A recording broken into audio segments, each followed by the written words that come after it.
día de hoy. Somos sus hermanos. Y vamos a estar allí en capítulo 2 de Hebreos a partir del versículo 5. La versión que voy a utilizar hoy es Nueva Versión Internacional. Y antes de iniciar, vamos a recordar un poquito del capítulo 1 y 2. En el primero nos demostró que Jesús ya había venido a estos tiempos a hablarnos por medio de él y de su palabra, que ya no se necesitaba lo anterior, a los antepasados que les hablaba por sueños o por visiones, no de esa manera, que ahora en estos tiempos es a través de Jesús. Después vimos que Jesús es superior a los ángeles, es el Hijo de Dios, que bajó del cielo por instrucción de su papá, papito Dios, tomó forma humana aquí, fue creado en el vientre de María, tomó forma humana por obra y gracia del Espíritu Santo. Y entonces se hizo hombre. Y que como hombre vivió su vida sin pecado.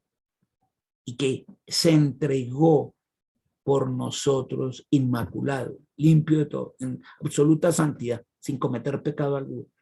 Él que era el justo por nosotros, los injustos dio su vida. Después resucitó y ascendió al cielo. Esto hay que tenerlo claro, porque es que aquí va a hablar de ese pedazo cuando él toma forma humana, en ese tiempo que la tomó, y después regresó al cielo. Entonces, cuando Dios hizo la creación, allá ellos hicieron la creación, Padre, Hijo y Espíritu Santo, un solo Dios, hizo toda la creación. Creó a los ángeles antes que a nosotros y creó el universo antes que a nosotros y a los ángeles. Los ángeles del cielo son superiores a nosotros, los hombres, los de carne y hueso. Allí pellizquese. Usted no es un ángel, ni yo tampoco. Los ángeles son superiores a nosotros. Ellos están allá, los celestiales, adorando al Señor. Pero vimos también que los ángeles no son superiores a Jesús. Jesús es el Hijo de Dios y pertenece a la Trinidad. Jesús es superior a los ángeles. Pero usted tiene que ser aquí consciente de una cosa. Cuando Jesús tomó forma humana, nació de la Virgen María y fue de carne y hueso, vino aquí y estuvo ¿qué? ¿Como hombre o como Dios? Como hombre. Y en ese instante, como hombre, fue inferior ¿a qué? A los ángeles. En ese instante, en esos 33 años, para ser exactos, fue inferior a los ángeles. Después, cuando él resucita y asciende al cielo, vuelve y toma su carácter de Dios y es superior a los ángeles. Pero en el tiempo que estuvo acá, pues fue como todos nosotros los humanos, inferior a los ángeles. ¿Para qué tuvo que hacer eso? Pues para demostrar que como hombre se puede vivir sin cometer pecado.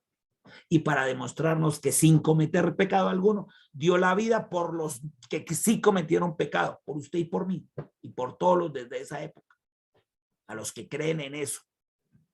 Y regresó al cielo. Y está esperando volver por segunda vez, pisar tierra, que va a ser el Armagedón, para gobernar por 1000 años. Gobernar por 1000 años. Entonces la pregunta es, ¿en esos 33 años Jesús gobernó aquí en la tierra?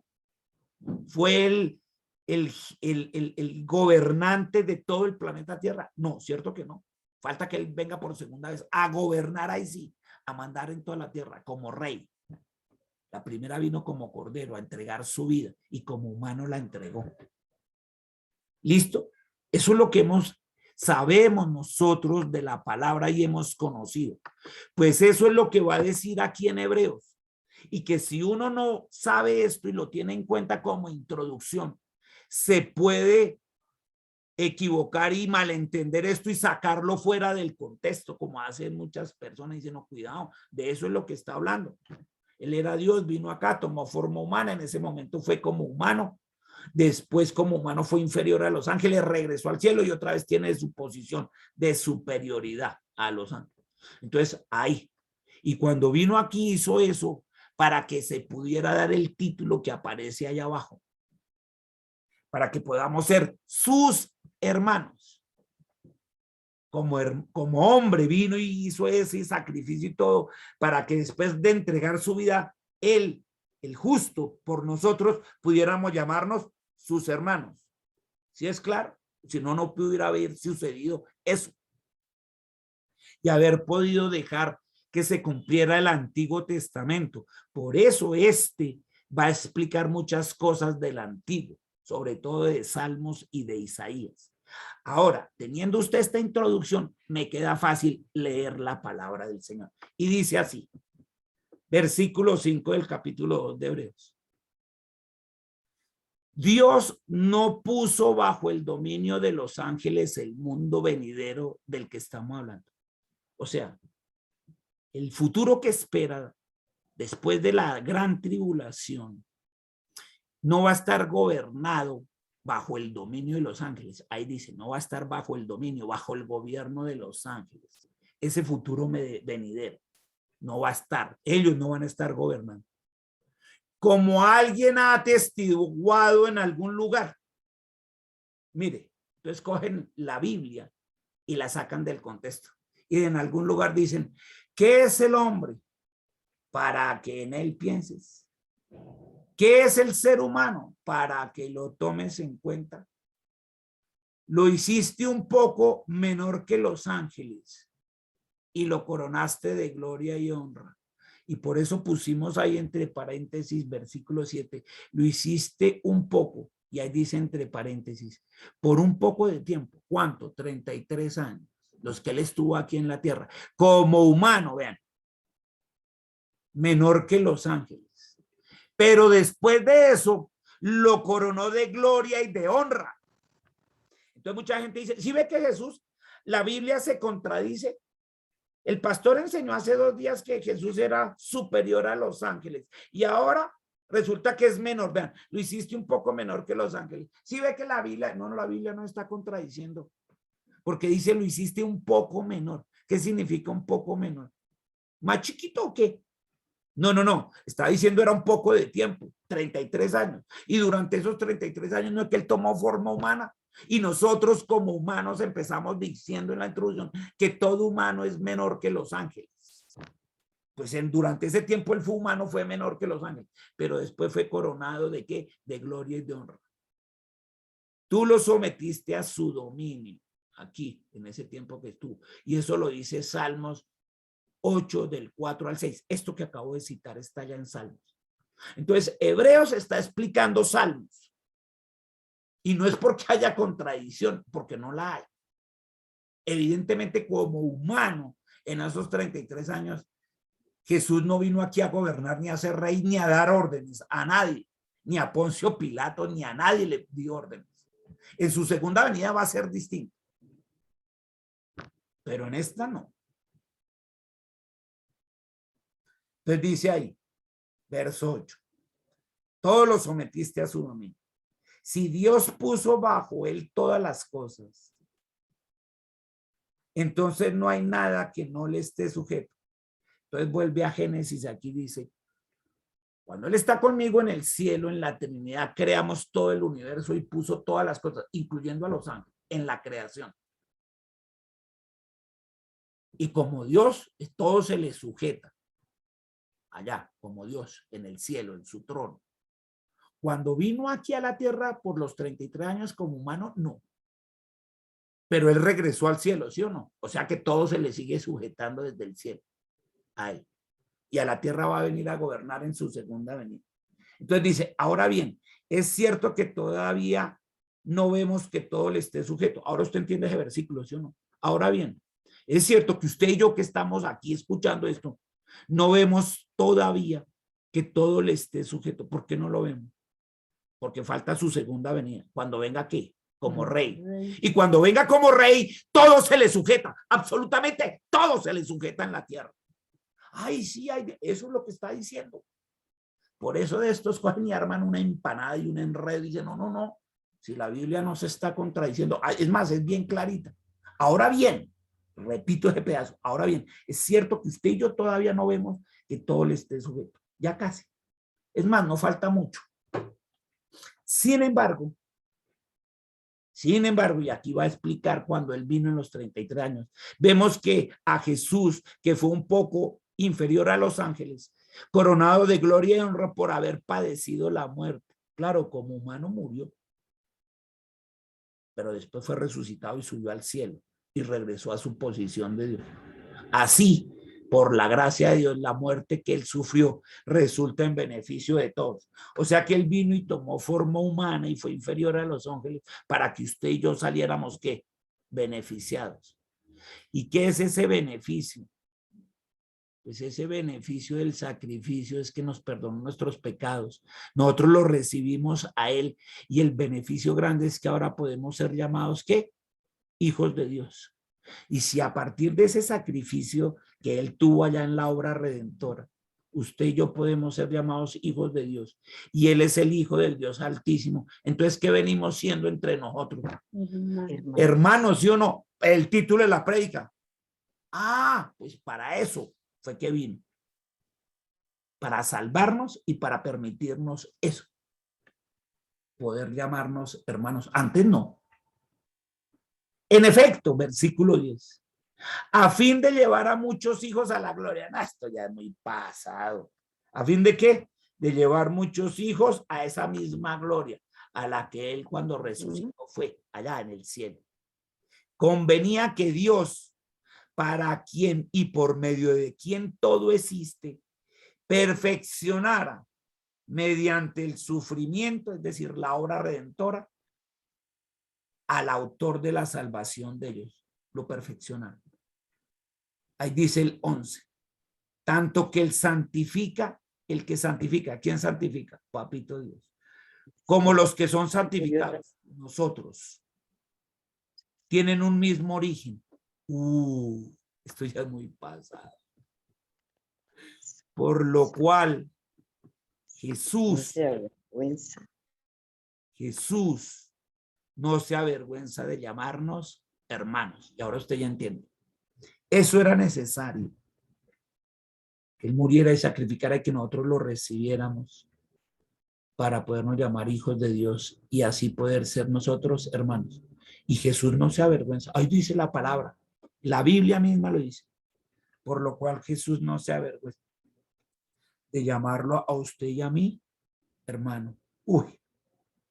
Me dice, Padre amado, Señor bendito. Verso 12. Cuando dice, y va a citar ahora Salmos, allá el 22, ¿se acuerda? Nosotros vimos Salmo 22, 23 y 24, 22 antes de la obra redentora. 22 la obra redentora, 23 el presente que tenemos y 24 el futuro que nos espera. Y dice allá en el 22, cuando a él lo habían crucificado y todo, dice el Salmo 22, proclamaré tu nombre a mis hermanos. Señor Jesús, en medio de la congregación te alabaré. Y ojo con lo que dice aquí. Dice que en medio de ¿qué? De la congregación. ¿Cómo le llama en medio de la congregación? ¿Cómo le llama eso? La iglesia. Proclamaré tu nombre a mis hermanos en medio de la congregación te alabaré. Así que aquí no dice que uno alaba a Dios solito ahí en la casa. Uno lo alaba en medio de la congregación. ¿Junto con quién? Con sus hermanos. Porque eso le costó lo que está explicando acá. Y los hermanos son los que reunimos allá en medio de la congregación y lo alabamos. Eso es lo que dice aquí. Su iglesia. Por eso tener el culto presencial es importantísimo. Supremamente importante. Por esto. Porque uno alaba a Dios en medio de la congregación. En la iglesia. ¿Con quién? Con sus hermanos. Porque para eso también murió. Eso dice aquí. Eso es lo que hemos estado explicando aquí en Hebreos 2, ¿o no? De eso es lo que estamos hablando. también para ese ser humano, no solo para salvarnos, sino también para esto, para alabarlo en medio de la congregación y podernos tratar todos como hermanos. Y ahí explica el Salmo 22. Allá desde que se escribió eso en el Salmo 22, está dicho. Esos salmos se escribieron 1050 años antes de que naciera Cristo. O sea, hace más de 3000 años. Y vean, ahí está explicadito. En otra parte dice, ¿dónde? Allá en Isaías 8:17. Hoy quise dejar las citas bíblicas. Yo confiaré en él. Y añade, aquí me tienen, con los hijos que Dios me ha dado. Uy. O sea, ¿quién? Su iglesia. No dice con el que me da cada parte hay reunión. No, con todos los que me ha dado, su iglesia. Y eso está en Isaías 18. Ahí, Isaías 8, 17 y 18 dice eso. Por lo tanto, ya que ellos son de carne y hueso, o sea, ¿quiénes? Usted y yo. Si no me cree, pegue un pellizco ahí en la carne. En otras partes dice carne y sangre. Bueno, ya que ellos, o sea, usted y yo somos de carne y hueso. Él también compartió esa naturaleza humana, la suya. Él también se hizo humano, lo que hemos estado explicando aquí, para anular mediante la muerte al que tiene dominio sobre la muerte. ¿A quién le quitó eso? Al diablo. Ya no, venga. Es decir, al diablo. Ahí lo deja clarito. 15. Y librar a todos los que por temor a la muerte o por miedo a la muerte estaban sometidos a esclavitud durante toda la vida. Es que si yo me muero y no sé qué, para dónde me voy. Y no, tranquilo que va a resucitar. Y eso lo vimos el domingo, bien sea que estemos vivos o bien sea que estemos muertos, del Señor somos. Oh, precioso. Y aquí sigue siendo congruente la palabra. Ella no se contradice. Verso 16, pues ciertamente no vino en auxilio de los ángeles. Él no vino aquí a auxiliar y a salvar a los ángeles, sino de los descendientes de Abraham, padre de todas las naciones, tuyo y mío.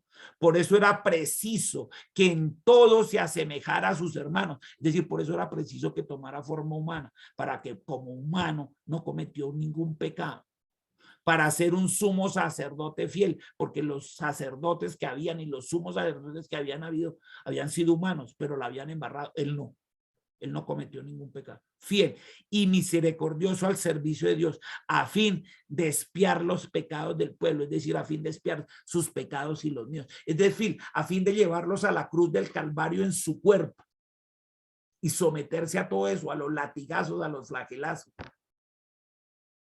Expiar significa la propiciación. Él fue propicio a nosotros. Él se propuso allá, dijo, venga, yo no he cometido pecados, pero voy a llevar los pecados suyos en mí y los voy a ir a poner allá en una cruz, en mi cuerpo, y con mi sangre te voy a dejar limpiecito. ¿A fin de qué? De expiar eso. Eso se llama la expiación, que empieza desde la propiciación. Allá cuando él lo empezaron a llevar allá camino al Calvario, donde se cayó tantas veces. Eso. Verso 18. Por haber sufrido él mismo. ¿Quién sufrió? Él mismo. La tentación. Por eso, como él la sufrió, ¿se acuerda que el diablo lo tentó también? Por eso él puede socorrer a los que son tentados. Entonces no diga que Dios tienta a nadie, porque Dios no tienta a nadie. Eso lo hace el diablo. Y muchos caen en su tentación. Pero él vino y tomó forma humana. Nunca cometió pecado, para santificarnos y empezar nosotros ese proceso de santificación. Y murió por su iglesia para que podamos ser llamados hijos de Dios, por lo tanto, para que podamos también ser llamados sus hermanos. Y esto es supremamente grande. ¿Para qué? Para poderlo alabar a él en medio de la congregación.